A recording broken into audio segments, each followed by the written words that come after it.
বছরের পর আমরা নতুন করে কাউকে কারাগারে নিচ্ছি।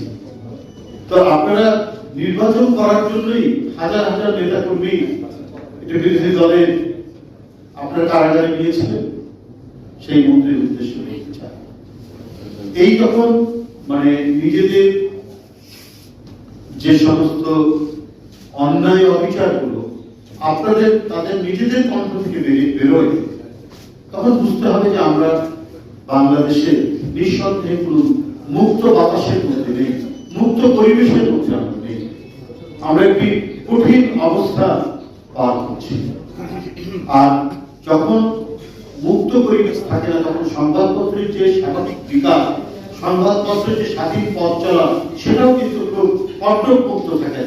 পথের মধ্যে অনেক কাটা থাকে, সেই কাটাকে অতিক্রম করে যেতে হবে। একদিকে তো সরকার থাকে, এর উপরেও আপনাদের আছে মালিক পক্ষ, দুই পক্ষ